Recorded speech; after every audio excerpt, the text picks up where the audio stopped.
Welcome back to my channel. ಹೊಸದಾಗಿ channel ನೋಡ್ತಾ ಇದ್ದರೆ ಸಬ್ಸ್ಕ್ರೈಬ್ ಮಾಡಿಕೊಂಡು ಸಪೋರ್ಟ್ ಮಾಡಿ. ಸಚ್ಚಿದಾನಂದ ಸಾಯಿನಾಥ್ಗೆ ನಮಸ್ಕಾರ ಮಾಡುತ್ತಾ ಸಾಯಿನಾಥರ ಅನುಗ್ರಹ ಎಲ್ಲರ ಮೇಲೂ ಇರಲಿ ಅಂತ ವಿಡಿಯೋ ಪ್ರಾರಂಭ ಮಾಡ್ತಾ ಇದ್ದೀನಿ.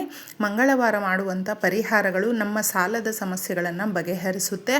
ಭೂಮಿಗೆ ಸಂಬಂಧಪಟ್ಟಂಥದ್ದರಲ್ಲಿ ವಿಶೇಷವಾದ ಲಾಭವನ್ನು ಕಂಡುಕೊಳ್ಬಹುದು. ಯಾಕಂದರೆ ಕುಜನಿಗೆ ಸಂಬಂಧಪಟ್ಟಂಥ ಮಂಗಳವಾರದ ದಿನ ನಾವು ಮಾಡುವಂಥ ಈ ಪರಿಹಾರಗಳು ಬೇಗ ಕೈಗೂಡುತ್ತೆ.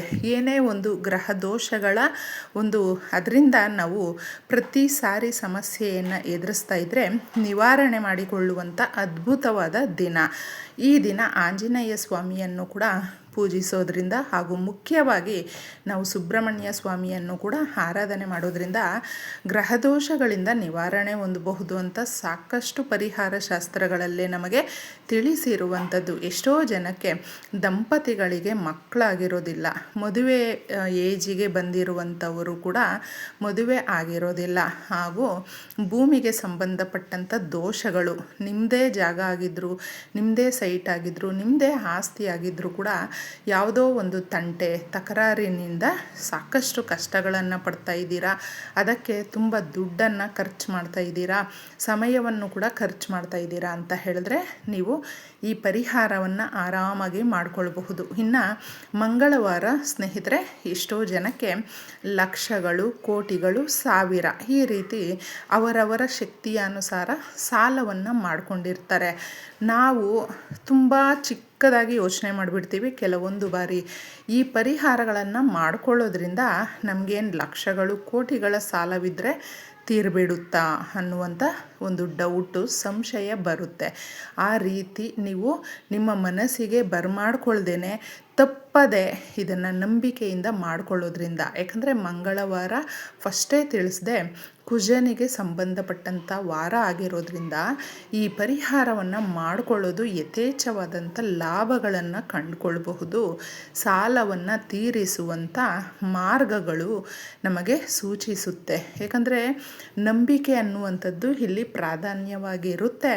ಹಾಗೂ ನಾವು ಬಳಸುವಂಥ ಈ ವಸ್ತುಗಳು ಕೂಡ ವಿಶೇಷವಾದ ಶಕ್ತಿ ಹೊಂದಿರೋದ್ರಿಂದ ವೀಳ್ಯದೆಲೆ ಅನ್ನುವಂಥದ್ದು ಪ್ರತಿ ಶಾಸ್ತ್ರಗಳಲ್ಲೂ ಕೂಡ ನಾವು ಮುಖ್ಯವಾಗಿ ತಗೊಳ್ಳುವಂಥದ್ದು. ಇದನ್ನು ನಾಗವಲ್ಲಿ ಅಂತ ಕೂಡ ಈ ವೀಳ್ಯದೆಲೆಯನ್ನು ಕರಿತೀವಿ.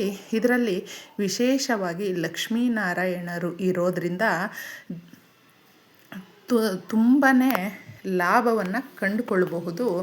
ಈ ಪರಿಹಾರವನ್ನು ನಾವು ತೊಟ್ಟು ತುದಿ ಮುರಿಯದೆ ಒಂದು ಎಲೆಯನ್ನು ತಗೊಳ್ಬೇಕಾಗುತ್ತೆ. ಹಾಗೂ 5 ರೂಪಾಯಿ ಕಾಯಿನನ್ನು ತಗೊಳ್ಬೇಕು. ಒಂದು ಲವಂಗ, ಮುಗ್ಗಿರುವಂಥ ಲವಂಗ ಹಾಗೂ ಒಂದು ಏಲಕ್ಕಿಯನ್ನು ತಗೊಳ್ಬೇಕು. ಇದನ್ನು ನೀವು ಮಂಗಳವಾರ ಸಂಧ್ಯಾ ಸಮಯದಲ್ಲಿ ಮಾಡ್ಕೊಳ್ಳಿ. ದೀಪಾರಾಧನೆ ಮಾಡ್ತೀವಿ ಪ್ರದೋಷದ ಕಾಲದಲ್ಲಿ, ಆ ಸಮಯದಲ್ಲಿ ಮಾಡುವಂಥದ್ದು ವಿಶೇಷವಾದ ಗುಣಗಳನ್ನು ಹೊಂದಿರುತ್ತೆ. ಲಾಭವನ್ನು ಜಾಸ್ತಿ ಪಡ್ಕೊಳ್ಬಹುದು. ಇಷ್ಟು ವಸ್ತುಗಳು ನೀವು ಇದರಲ್ಲಿ ಕಾಣಬಹುದು. ಯಾವುದೇ ಒಂದು ಕೆಲಸ ಸರಾಗವಾಗಿ ಆಗಬೇಕು, ನಮ್ಮ ಮನಸ್ಸಲ್ಲಿ ಈ ಕೆಲಸ ಆದರೆ ಸಾಕು ನಾವು ಚೆನ್ನಾಗಿರ್ತೀವಿ ಅನ್ನುವಂಥ ಭಾವನೆ ನಮ್ಮಲ್ಲಿ ಇರುತ್ತೆ ನೋಡಿ. ಅದು ನಮ್ಮನ್ನು ಇನ್ನಷ್ಟು ಮುಂದಕ್ಕೆ ಪಾಸಿಟಿವ್ ರೀತಿಯಲ್ಲಿ ಕರ್ಕೊಂಡೋಗುತ್ತೆ. ಆದರೆ ನಾವು ನೆಗೆಟಿವ್ ಆಗಿ ತುಂಬಿಕೊಂಡಿದ್ರೆ ನೀವು ಅಬ್ಸರ್ವ್ ಮಾಡಿಬೇಕಾದ್ರೆ ಅದು ಮತ್ತೆ ಮತ್ತೆ ಹಿಂದೆ ಹೋಗ್ತಾನೆ ಇರುತ್ತೆ. ಅದಕ್ಕೋಸ್ಕರ ನಾವು ಮಾಡುವಂಥ ಕೆಲಸ ನಮ್ಮ ಸಾಲವನ್ನು ತೀರಿಸುತ್ತೆ. ನಮ್ಮ ಮನೆಯಲ್ಲಿ ನಾವು ಅಂದುಕೊಂಡಿರುವ ಕೆಲಸಗಳು ಸರಾಗವಾಗಿ ಆಗುತ್ತೆ. ಭೂಮಿಗೆ ಸಂಬಂಧಪಟ್ಟಂಥದ್ದೇ ಆಗಿರಬಹುದು. ಹಾಗೂ ನಮ್ಮ ಮನಸ್ಸಿನಲ್ಲಿ ಸಾಕಷ್ಟು ಕಾಡ್ತಾ ಇರುವಂತಹ ಪ್ರಶ್ನೆಗಳು ಯಾವುದೇ ಇದ್ದರೂ ಕೂಡ ಅವುಗಳಿಗೆ ಇದು ಉತ್ತರವಾಗುತ್ತೆ ಸ್ನೇಹಿತರೆ.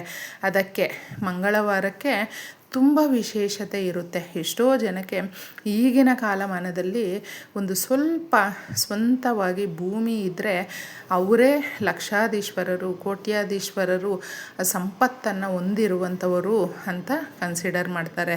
ಯಾಕಂದರೆ ನಾವು ಎಷ್ಟೇ ಒಳ್ಳೆಯವರಾಗಿದ್ದರೂ ನಮ್ಮ ಹತ್ರ ದುಡ್ಡು ಕಾಸು ಇಲ್ಲ ಅಂತ ಹೇಳಿದ್ರೆ ಸೊಸೈಟಿಯಲ್ಲಿ ಗೌರವ, ಘನತೆ ಅನ್ನೋದು ಕೂಡ ಸ್ವಲ್ಪ ಕಡಿಮೆನೇ ಇರುತ್ತೆ. ಆದರೆ ದುಡ್ಡಿರುವಂಥವರಿಗೆ ಮಾತ್ರ ಬಂಗಾರನೇ ಬೆಲೆ ಜಾಸ್ತಿ ಇರುತ್ತೆ ಅನ್ನುವಂಥ ಎಷ್ಟೋ ಜನ ಮನಸ್ಥಿತಿಯಲ್ಲೂ ಇರ್ತಾರೆ. ಅದು ಒಂದೊಂದು ಸಾರಿ ತೋರಿಸ್ಕೊಡುತ್ತೆ. ಇದು ಕಹಿ ಸತ್ಯ ಆದರೂ ಕೂಡ ನಾವು ಡೈಜೆಷನ್ ಮಾಡ್ಕೊಳ್ಳೋದಕ್ಕೆ ಕಷ್ಟ ಆಗುತ್ತೆ. ನಮ್ಮ ಸಂಬಂಧಿಕರೇ ಆಗಿರಬಹುದು, ಸ್ನೇಹಿತರೇ ಆಗಿರಬಹುದು, ಯಾವುದೋ ಒಂದು ರೀತಿಯಲ್ಲಿ ನಾವು ಬಡವರು ಅನ್ನುವ ಒಂದು ಸೂಚನೆ ಅನ್ನೋದು ತೋರಿಸ್ಕೊಡುತ್ತೆ. ಅದಕ್ಕೆ ಮುಖ್ಯವಾಗಿ ಈ ಪರಿಹಾರವನ್ನು ಮಾಡಿಕೊಂಡ್ರೆ ಸಾಲವನ್ನು ತೀರಿಸಬಹುದು, ತಕ್ಕ ಮಟ್ಟಿಗೆ ನೆಮ್ಮದಿಯ ಜೀವನವನ್ನು ಕಂಡುಕೊಳ್ಬಹುದು. ಒಂದು ವೀಳ್ಯದೆಲೆಯನ್ನು ತಗೊಂಡು ನೀಟಾಗಿ, ಇದಕ್ಕೆ ಒಂದು ಕೆಂಪು ದಾರ ಕೂಡ ನಮಗೆ ಬೇಕಾಗುತ್ತೆ. 5 ರೂಪಾಯಿ ಕಾಯಿನನ್ನು ನೀಟಾಗಿ ಅರಿಶಿಣದ ನೀರಲ್ಲಿ ತೊಳ್ಕೊಂಡು ಇದರಲ್ಲಿ ಇಟ್ಟು ಒಂದು ಲವಂಗ ಹಾಗೂ ಒಂದು ಏಲಕ್ಕಿಯನ್ನು ಇಡಬೇಕು. ಇಟ್ಟು ಇದನ್ನು ಕೆಂಪು ದಾರದಲ್ಲಿ ಸ್ಮೂತಾಗಿರುತ್ತೆ ಎಲೆ ನೋಡಿಕೊಂಡು ಫೋಲ್ಡ್ ಮಾಡಿದ್ದೆ ದೇವ್ರ ಮನೆಯಲ್ಲಿ ಲಕ್ಷ್ಮೀ ದೇವಿಯ ಫೋಟೋ ಮುಂದೆ, ವಿಗ್ರಹ ಮುಂದೆ ಈ ಥರ ಪ್ಲೇಟಲ್ಲಿ ನೀವು ದೇವ್ರ ಮನೆಯಲ್ಲಿ ಇಟ್ಟು ಸಂಕಲ್ಪ ಮಾಡಿಕೊಂಡು ಅದಕ್ಕೆ ಧೂಪವನ್ನು ತೋರಿಸಿ, ಅಗರಬತ್ತಿಯನ್ನು ತೋರಿಸ್ಬಿಟ್ಟು ನೀಟಾಗಿ ನೀವು ಎಲ್ಲಿ ದುಡ್ಡು, ಒಡವೆ, ವಸ್ತ್ರಗಳನ್ನು ಇಡ್ತೀರಿ, ಜೋಪಾನ ಮಾಡ್ತೀರಾ, ಬೆಲೆ ಬಾಳುವಂಥ ವಸ್ತುಗಳು, ಆ ಜಾಗದಲ್ಲಿ ಇದನ್ನು ಇಡಬೇಕು. ಈ ಥರ ನೀವು ಪ್ರದೋಷದ ಸಮಯದಲ್ಲಿ ಮಾಡಿ ಸಂಕಲ್ಪ ಮಾಡಿಕೊಂಡು ಕೇಳಿಕೊಂಡು ಸಾಲ ಈ ರೀತಿ ಇದೆ ತೀರಿದ್ರೆ ಹಾಗೂ ಆದಾಯದ ಮಾರ್ಗಗಳು ಕಂಡುಕೊಂಡ್ರೆ, ನಮ್ಮ ಮನೆಯಲ್ಲಿ ನೆಮ್ಮದಿ ಅನ್ನೋದು ಸಿಕ್ಕಿದ್ರೆ ನಮಗೆ ಸಾಕಾಗುತ್ತೆ ಅಂತ ಸಂಕಲ್ಪ ಮಾಡಿಕೊಂಡು ಕೇಳ್ಕೊಳ್ಳಿ ಸ್ನೇಹಿತರೆ.